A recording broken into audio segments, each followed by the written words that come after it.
Hello, hello, hello.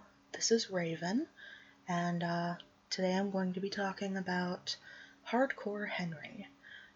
This is an action movie from the first-person perspective. I think it was shot almost entirely on GoPro cameras, which is a neat gimmick. But if you have trouble with found footage movies or first-person shooter games, with motion sickness, you might want to skip this one, but if you're okay with that kind of thing, then you should be fine. However, you might want to be careful getting up after the movie's over because I was a little disoriented, and so was my brother who I saw it with, and yeah, so it does mess with your head a little bit, even if it doesn't make you queasy. But anyway, trigger warnings, I guess. Violence, gore, lots of gore, lots and lots of gore. Eye trauma. Well, it's not usually too bad, but there's a couple spots where it's yeah, that's a little much. There's just lots of gore. Lots and lots of gore.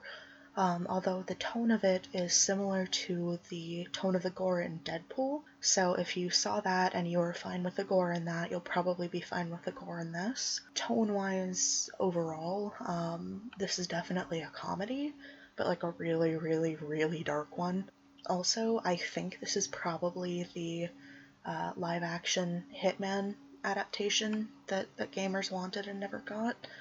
It feels a lot like a Hitman game in terms of how you don't really have a lot of prep for your missions, you just kind of get dropped there. But anyway, so much gore. I can't say that enough. So much gore. Even the opening credits is a slow motion montage of people being violently murdered. It's very stylized and cool, but, lots of gore. There's also a bit where a girl almost gets raped, and there's a couple other, rapey moments with the villain kind of pawing at the love interest. That could be uncomfortable for people. I was mildly uncomfortable, but not too bad. But I know other people have different thresholds for that kind of thing. It's not a particularly overarching theme, which is good. Things I liked. Basically, this was kind of a showcase for this camera technique, I think. And for the stunt work is amazing. And from what I've heard, the stunt people were so good that there were very, very, very few injuries on set, which I would believe it, seeing how good the fight scenes, the fight choreography is. I also like the tone. I think it feels like a video game. I mean, it basically is a video game, except you don't get to control it. I kind of liked that it knew exactly what it was going to be, and it didn't try to be anything else.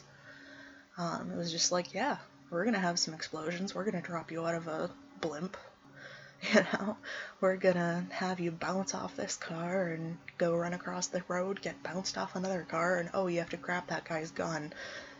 Better stab him with the first pointy thing you can find. So it is very, very fast-paced like that, although I guess I have to say, too, that if you are somebody like me who has a lot of anxiety issues, you might want to take some anti-anxiety meds before you go watch this, because I was in kind of a mild panic mode after that movie for probably a couple hours. It didn't bug me too much, but it's I could definitely tell that the tension, the constant tension in the movie had set off my anxiety a bit.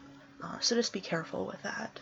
Things I didn't like, I don't know. I guess the plot was pretty much meaningless, but I expected the plot to be meaningless, so I don't really know why I would complain about that. I guess the ending is a little bit weird, but even that I don't really care about. Again, the plot is pretty much irrelevant. It's basically just a showcase for these different techniques and the stunt work, and for that it does really, really well. So I guess if you want to see this, see it in a theater, because it's the kind of thing where you really have to experience it on a giant screen with a top-notch sound system.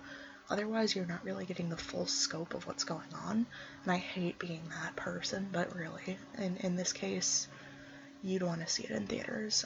Figure out which day is cheap movie day at your local theaters. Mine, I think, is Tuesday. So figure out when you can see it cheaply if you want to see it, because, you know, I know that movies are expensive, and this is kind of a bit of a throwaway movie, but if you are really interested in the technique, it is definitely worth seeing. And if you just want, you know, blood and guts, high octane kind of action movie for an hour and a half, like, go see it. Just, you know, be careful. Know that the gore is very gory.